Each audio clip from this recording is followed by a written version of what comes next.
Sometimes it feels like the sun will never rise, like the birds will never sing again. Believe in a power greater than what you are going through. When you don't know what to do, keep breathing. That's right. When you don't know what to do, just keep on breathing. From the City of Angels in Los Angeles, welcome to all my listeners out there in Radio Land. I'm Dave, the Caregiver's Caregiver at caregiverdave.com, coming to you live and on demand 24/7 on numerous syndicated radio and podcast networks on 26 global audio video platforms, including iHeartRadio and iTunes, YouTube, Spreaker, SoundCloud, Vimeo, Stitcher Radio, Blog Talk Radio, CastBox, Mixcloud, Listen Notes, and the list goes on and on.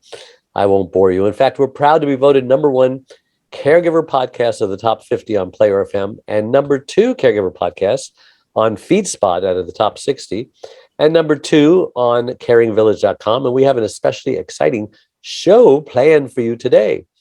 Judy Balloff has had 7 careers. She started as a nurse and ended up a financial advisor. How she got there was through her open heart surgery and 5 strokes, not just 1 stroke, where her oldest daughter and husband were her caretakers for her recovery. She has recently written a book, 365 Days of Abundance, which she credits with being the result of discovering the principles, laws, and holy scriptures that got her through the past 5 years, thriving and learning. So welcome to the show. But before we get started, I do want to take this moment and thank my last week's guest, Ann Neymark, spiritual psychotherapist for 30 years. And just a reminder, you can listen to that show and all our shows on our membership website, caregiverdave.com, or any of the other 26 global networks that I mentioned earlier. Okay, enough of that. Judy, welcome to the show. And we are so excited to have you on the Caregiver Dave show. I always like to ask my guests just who is Judy Balloff and why was she placed on this earth? Judy Balloff is a wife, a mother, a grandmother, had all those careers, but at the core of it, Judy Balloff is a creation of the Almighty. And I am put here for a purpose. And I believe every day I'm supposed to look to see what the purpose for that day is. And I found so much joy in just living one day at a time. Can't tell you. It's been a really good result of open heart surgery and 5 strokes. Wow. Is to learn some serious lessons that I needed to learn. Not that I wasn't a fairly decent person before that. I was always cheerful and, pretty upbeat, and got raised in a really solid spiritual home, went to church and Sunday school and all that good stuff. But I was kind of, I'd say normal. I still gossiped at the water cooler. I still complained about stuff, traffic, bills, worried about money, I just don't do that anymore. I live a life of total abundance. And I'm now living temporarily with my 99-year-old father-in-law. And my husband said last night, he goes, "This takes a lot of patience, doesn't it?" And I said, "Yes, it can, unless you look at it a different way." Wow. So I look at it a different way. That is amazing. And so you're the caregiver. And you needed a caregiver at one point. So how long ago were your 5 strokes and which period of time did they all happen in? I had the open heart surgery June 26th of 20. Oh my gosh, how did I forget that? Oh my gosh, it's 6 time years flies ago. when you're having fun. I know. It was 6 years ago. I know that. It's 6 years ago in June. So it was just, June just passed us by. So 6 years ago in June. 2017. 2017. I went to my regular physical, and my doctor said, you need to see a cardiologist. Your aortic valve doesn't look so good. So that cardiologist said, yeah, we need to replace your valve. I have a pig valve with a serial number. I don't know if anybody knows you get serial numbers with heart Really? valve, but you do. A So pig valve works, huh? oh my gosh, so good. It's Really? really amazing. I But remember the first one they did. That was when many I years woke, ago. oh yeah, I used to be a surgery nurse in one of my careers, so I did Ah, open heart surgery. So I used to put those mechanical valves in because that's all they had at the time. Anyway, I woke up the day after open heart surgery because it's like a 6.5 hour surgery, so you're kind of groggy for the whole that night, and you don't really wake up till the next morning. uh, And they get you out of bed right away and say you need to move. So I'm sitting at the bedside table, and my daughter brings me a Diet Coke because I hadn't had anything like that I wanted to drink for 2 days. And I go to pick up the Diet Coke, and it falls out of my hand and rolls across the floor. wow. And I'm like, what's going on? Well, many hours and many tests later, the cardiac surgeon and the cardiologist come in and they say, David and Judy, we have the test results. We know what happened. You had calcification around your defective valve. It broke away during the surgery. As careful as they were, it does happen. It traveled up to my cerebellum in the back of my head, which controls your reading, your writing, your complex thinking, your right hand, and my sense of balance. All those were instantly gone. When I woke up, they were gone. It took them a day to figure out why they were gone, but they were gone. Yeah, it's like a brainstem stroke. It affects both sides. Mm-hmm. And my wife had a stroke at 52, and she lost her speech, became paralyzed on one side. Still can't talk or walk today, but she has reinvented herself and decided she's going to do everything she could do before with one arm and one leg tied behind her back and duct tape over her mouth. She's a great communicator through gestures and Pictionary and charades, games that I really suck at, but I'm learning to love. So you're very fortunate that you can walk and talk and do all those things today. Oh my gosh. And Thank I God know for that. I do. And that's why I have to say, why me? So I need to do something important. And one of the things I did was research and write that book. And what's the name of the book? 365 Days of Abundance. And it was just meant to move people 1 millimeter closer to God. Sounds like a book of gratitude. It's a lot about gratitude. It is. It's based on the 12 universal laws, which I never knew what they were till I started researching them. They're laws that, whether or not we know them or know where they came from or know how they work, they control our lives. So very valuable to learn about, especially in the situations in life where you have caregivers and people who need care and those challenging life situations that drain all our energy from us. Right. Can you share a couple of the laws? I can.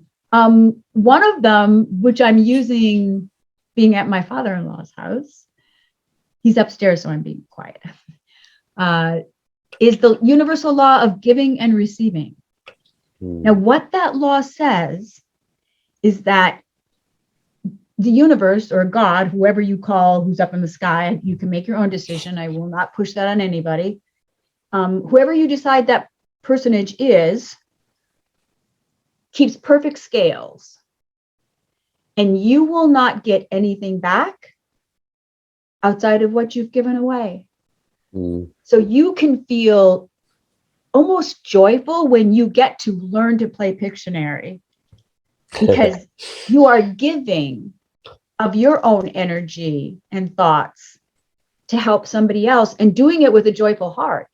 You can't give being cranky. That does not work. But you give it a test. You try to give, and you just keep getting. You just keep getting. You get, maybe it's appreciation, maybe it's money, maybe it's a trip you always want. I don't know what it is, but the universal laws are the universal laws, and they're called that because they always work the same. You're such a happy spirit.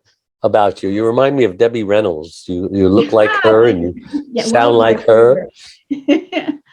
You have her Isn't it? hairstyle. Well, I kind of do, yeah. Isn't it an interesting thing to think about that we could be the ages we are? Because I don't know what age you are, but I think the gray beard would I'm indicate that. 68 and a half. Well, I'm Hard to believe. 69 and 3/4. Oh my, but we look So pretty good. we look pretty good. We're holding up pretty well. But If we're grading on the curve, I mean, because a lot of people yeah, don't look this good. right. But We're I think grateful for it's the that too. Lord, he keeps you looking young and, of course you got to Yeah, he eat wants right you and to be able to get out exercise, there all and that stuff. do stuff. Yeah. So what I think is cool about the universal laws is that they're so easy to prove that they work. A lot of people don't believe in God. They're like, hey, I can't prove God's there. He doesn't affect my life. I don't want to do that.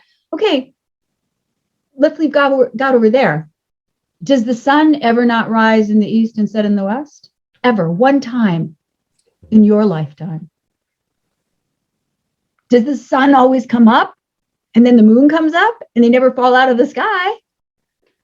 That's the universal law of perpetual motion. Everything keeps moving the way it's supposed to moving. The trees will fall off, the leaves will fall off the trees this fall like they do every fall. And they will come back in the spring and we'll be so excited like we never saw them before. The trees are green again. I'm so excited. The flowers, the tulips are coming up. The daffodils are coming up. This is wonderful. Wow. I mean, there is the proofs and scientists, you haven't heard it yet out in the popular world, but one of my favorite authors is Eric Metaxas, and he has people on his podcast that he interviews about what's happening in the world of science and theology, like where are the two meeting? Mm-hmm. And they are discovering more and more proofs of the existence of something bigger than us. So just stay tuned for when it finally breaks out of the scientific community, because it's coming. I know you can't really have a creation without a creator. I mean, everybody knows that. People who make things, you make the piano, there's somebody who made the piano, and there's an owner's manual, and you read it and you figure out how it works. Let's get into some of the practical aspects of caregiving, because, you wrote your book for a reason. Mm-hmm. And there's a lot of wisdom. I wrote a book about wisdom. It's called Secrets from the Hammock, Uncommon Wisdom for Uncommon Times. I didn't mean it to be a similar book in a way. Yeah, I didn't mean it to be a faith-based book, but how can you talk about wisdom without bringing faith into it? I mean, Solomon, the wisest man who ever lived, was a faithful man, faith-based man. And so we have very similar books. Mm-hmm. So I talk about 31 different aspects of wisdom, and they're under the categories of mind, body, spirit. And it sounds like you kind of do the same thing. So let's talk about what wise things that a caregiver should be doing. And you talk about long-term care, don't you? I do. My not waiting till the last minute to get it. Yes, my official business for the last 5 years, since because, I don't know if you mentioned to your listeners, but what happened to me at age 64, when I had my 5 strokes, and it took me 10 weeks to recover enough where the neurologist said, yeah, you can go back to work. You don't have all your complex thinking back, but it'll probably be helpful to go to work because you'll rebuild neural pathways. I hope, he said. I said, okay, I'll do that. And I not only went back to work, I killed it. I ended up number 14 in the country, and there was only 36 people in my position. So that's really impressive. And what was your position? I was an enterprise business specialist. I was in charge for a big financial advisor firm of changing the culture. It's kind of a big job. And I had 2 states, and I traveled all the time and did speaking engagements. Wow. And, it was a big job. And I was absolutely, I don't know if ecstatic even is a big enough word for how excited I was to have my ability to read and write and do all that stuff back. It was totally amazing. Yeah, we don't take so it for to granted. Be that, and I was supposed to get a $70,000 bonus. You know what they did? They let me go. Why? They said, we're redistricting, we're changing, yada yada yada. So I went out and got a brand new career as an insurance slash financial advisor. Ah, That's when I started learning about long-term care and retirement planning. And I've sold a ton of long-term care, but what really made me say what I said to you about how early should people be looking at long-term care? You should really look at long-term care in your mid-40s, because long-term care underwriters look at two things: your age and your health. You have no control over your health. You can lose your health tomorrow. And then you can't get long-term care. And long-term care is one of the primary reasons why retirements are destroyed, because one spouse uses up all the money with a long-term care event, and then the other spouse is left with just their Social Security. So it's a very, very important thing to plan.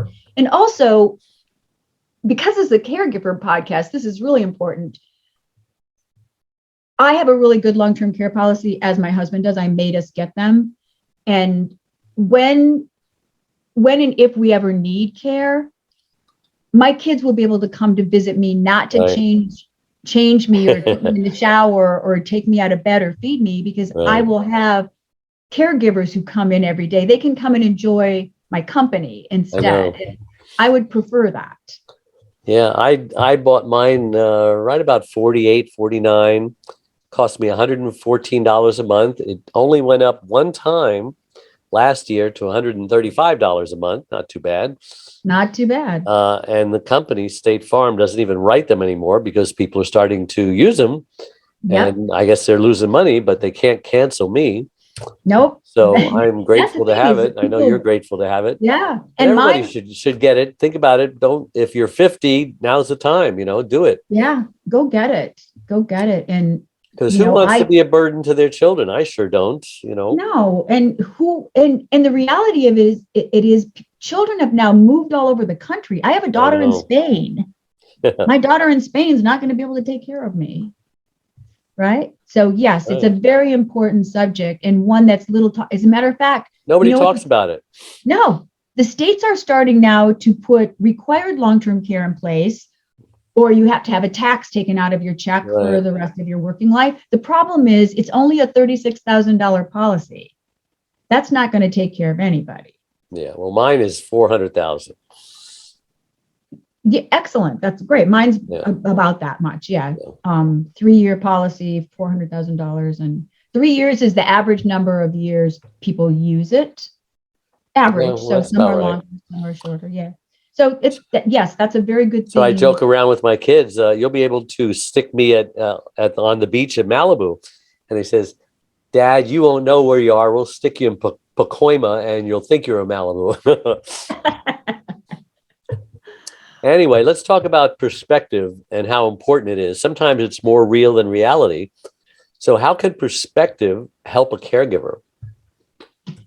Let me use my open heart surgery recovery as an example of perspective I wish I would have had at the time. So after I met you and we were talking about doing this show, I interviewed my husband, my 2 daughters, my friends, anybody who had been a part of caregiving of Judy Balloff when she had open heart surgery, and thought my husband didn't think I was ever working again. He thought he was going to have to feed me and take care of me. Like he was not in a good place at the time. He was a little nervous. Wow. And the same age as you, or older or younger? 2 years younger, a little bit younger, not much. But we have it's a second marriage. So we both work, we both contribute to the family budget. So losing my very, very good income from my job would have been a challenge, for the mortgage payment and all the bills and stuff. So it was, and I'm an active wife. We bike together, we dance, we go to movies, like we had a life, and all of a sudden our life was on hold, maybe permanently. And so as I interviewed the people, now I'm speaking to the people who are being cared for. Be careful when you are the one that needs the care, because I was totally self-absorbed. Yep. I wouldn't be that way now. I'm an actually different person than I was before that happening. My husband was so sad. He'd go over to friends' houses and just cry, not in front of me. So you have to give your caregivers a chance to express how they're feeling. My daughter said the day that I needed to go back to my cardiac surgeon to get checked, I made her run around and find a skirt and a scarf to cover up my scar and my espadrilles and get my hair done and take a shower and everything. And she went in sweats and she hadn't slept for weeks because she was so worried about me. I don't even remember that.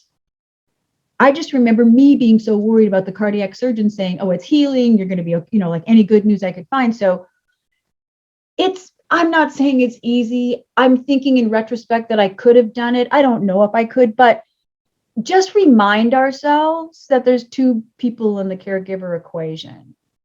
And that maybe asking, like I asked my father-in-law, we're living in his house. I asked him this morning at breakfast, I said, if you're ever at a place where us being here is upsetting your routine, please just tell me.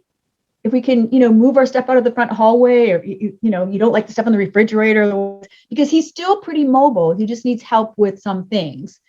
But that's a suggestion, is open up a conversation, giving the person being watched over or cared for them to give you information to say, yeah, actually it would help me if you did X. Yes, I agree. And most of the people listening to the show are burned out caregivers. Only about 10 to 30% of them are healthy. The rest of them, they say that 30% of caregivers actually die before their loved ones do, just from the stress. And many more become sicker than the ones they care for, eventually needing a caregiver of their own and becoming hospitalized. So how can caregivers just avoid that burnout thing? Because they give and give and give, then there's nothing left to give, like my cell phone. Somehow I always let it go down to 10%, 5%, 3%. Now it's, danger Will Robinson, and an important call comes in. How do we keep our batteries charged? Batteries get charged a lot of different ways. And some people don't have all these options, but if it were me, I would say the first way I charge my batteries is I'd have a morning routine that gave me strength. Is it a gratitude journal? Is it devotions that you do? Is it time with, maybe there's somebody you call every morning and for 5 minutes you can talk to each other and kind of get things out, but have a morning routine that starts the day out. That's the first thing. Number two, either your book or my book, have something that's a reference point for you to remind you of the things you believe are important. I would suggest either read my book or get a book about the universal laws and learn about it, because those laws will give you hope on those days you feel burnt out. And look through the Rolodex of if it's your mom or if it's your sister, if it's your spouse, of people that could, and you could literally call it. Sometimes caregivers don't ask for help. They just don't want to be a burden to anybody else. They're feeling that they're a burden, that their person is a burden. They don't want to be a burden because they know how horrible it feels to be the person that's being used that way. And that's how they start to think of it when they're burnt out.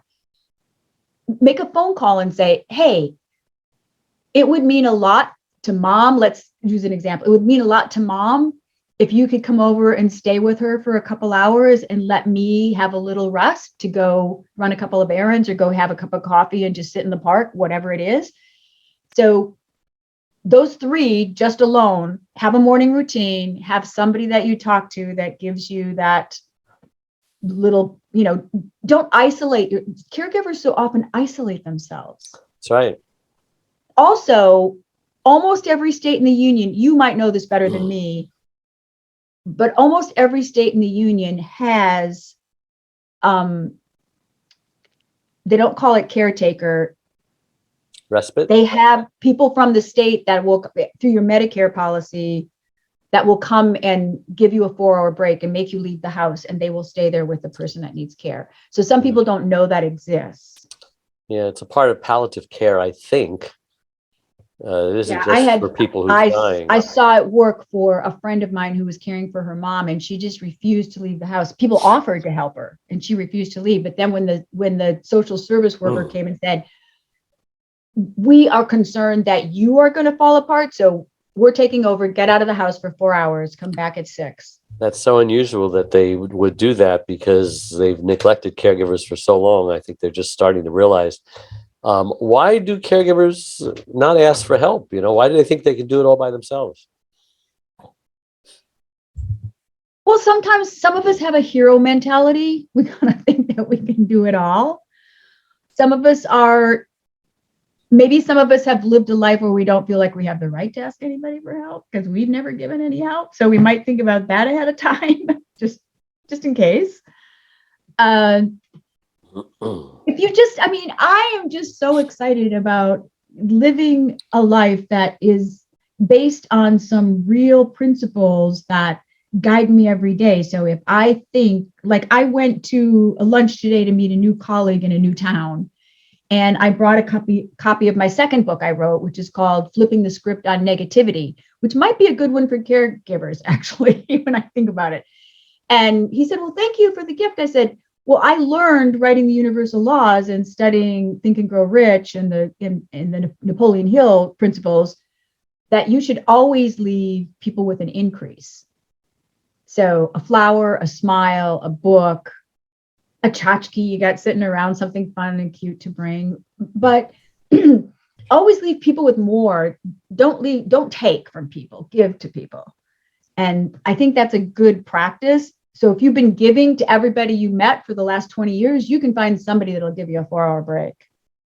Yeah. You can.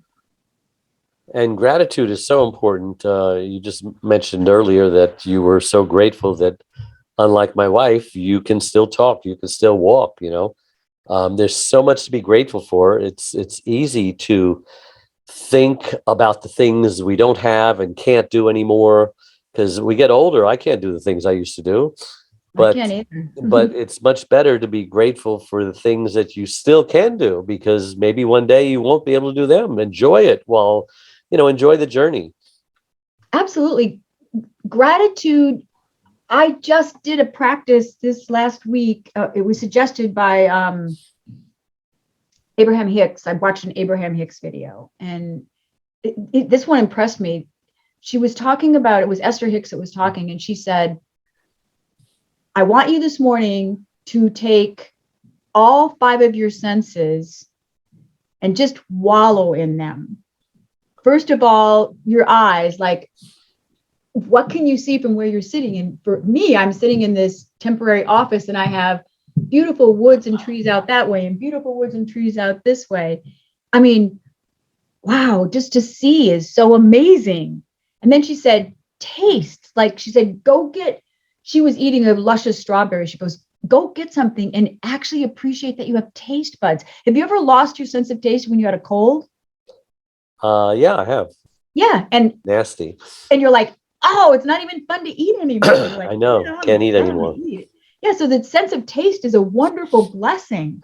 When you smell the chocolate chip cookies coming out of the oven, you're like, "Oh, I can't wait to taste that cookie." And to say, I'm grateful for the sense of touch, to hug the person that's most important to you. To be able to talk, of course, to be able to communicate, to say, "I love you, I appreciate you. Thank you for having me on your podcast. What a privilege." I mean, our 5 senses are, now see, our 5 senses will also do us harm. So there's a good and bad side to everything. Those 5 senses are amazing. However, if you run your life from those 5 senses, taking in everything that there's in Times Square there, all of that stuff, and the news and the gossip and the complaining and the negative comments, you're going to have no inner strength to live from. You're living from the outside in. And your brain has 2 parts. You have a conscious brain and a subconscious brain. Your conscious brain gathers everything from your 5 senses. Your subconscious brain is deductive. It can't decide anything. It does whatever the conscious brain tells it to do. It's like planting nightweed next to corn. The ground will nourish both of them, and that poisonous weed will grow up right next to your nutritious corn. So think about your brain that way. And so if you're a caregiver, do not let negative crap in there. Don't do it. Make sure read a positive book, read the Bible, sing, have music on every morning. Find a way to find the joy, because if you are alive, you're above ground. So whether you're a caregiver or the person being cared for, it's time to use the universal laws and give and take and appreciate the wonder of perpetual motion, and know that the law of attraction and the law of vibration are still working. And so if you live on a higher vibration of gratitude and joy every day, even if you're a burnt out caregiver, you can incrementally see the days improving. I don't know how it will improve. I'm not God, but I know it will. Well, it's hard to believe that time is slipping away from us here. In the next minute or so, why don't you tell us what people can get out of your book, and how they can pick one up? Thank you. Jack Canfield, the author of Chicken Soup for the Soul, interviewed me in January. And at the end of the interview, he said to his audience, he said, I have Judy's book and I read it every day. If you read this book every day, just one entry, it takes 3 minutes. It will change your life. Great endorsement. Yeah, I think it's my favorite one. So you can get it on Amazon, 365 Days of Abundance by Judy Balloff, Balloff. And if you hate Amazon, because some people boycott it, you can go to my website and order it from there. And the website is just judyballoff.com. So it's easy peasy. And actually, there's a second book now that's on Amazon called Flipping the Script on Negativity. It's the 7 P's of thought control. Wow. Sounds great. So if someone wants to get a hold of you, do your website, your email, what? Website has my email on it, and that's how I do speaking engagements. If they want to take one of my classes or anything like that. I'm actually, on Friday, I will be a fully certified Napoleon Hill instructor. So wow, good for I you. will be available for that too. Well, thank you so much for coming on the show. We've learned a lot, and can't wait to read your book. And maybe I'll send you a link to my book as well. Please do. I didn't know you wrote one. I'd be fascinated. I want to get a copy. Awesome. And we'll both leave reviews, honest reviews. Honest reviews. You got it. Thanks, Dave. Thank you. And remember that all our live shows become recorded podcasts and videocasts on your favorite platforms. And you can purchase my newly released book, Secrets from the Hammock, Uncommon Wisdom for Uncommon Times, a great book that's changing lives all over the world, available wherever books are sold, and my website, caregiverdave.com, a free membership support community with lots of tools, resources, and free gifts. And check out my Facebook page, Caregiver Dave, a community of 34,000 caregivers. And if you click the like or follow button on whatever platform you're watching or listening this interview on, it will help us reach even more caregivers by improving Google's search engine algorithms. So thanks to all my listeners out there for making us the #1 caregiver podcast on the internet. So until next week, same time, same channel. Thanks. Bye-bye. I'm Dave Nasani. My 4th book, Secrets from the Hammock, Uncommon Wisdom for Uncommon Times, is a #1 bestseller on Amazon. As a young boy, I was told I possessed an unusual amount of wisdom for my age. As a young man, I found myself counseling friends and older family members whenever they needed answers to their problems. Then at 21, I read the Bible for the very first time and learned how King Solomon asked God for wisdom instead of riches, yet he received both. I was so impressed that I too asked God for wisdom. Soon after, I discovered when lying on my hammock, I would receive wisdom from God. This book is the result of my passion to share with the world wisdom's tremendous benefits. Join me as I reveal practical aspects of wisdom for the mind, body, and spirit. 31 lessons I learned from God that can change your life.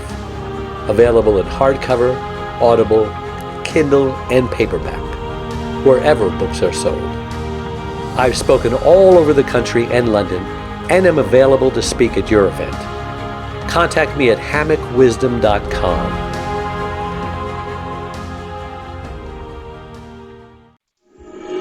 Sometimes it feels like the sun will never rise, like the birds will never sing.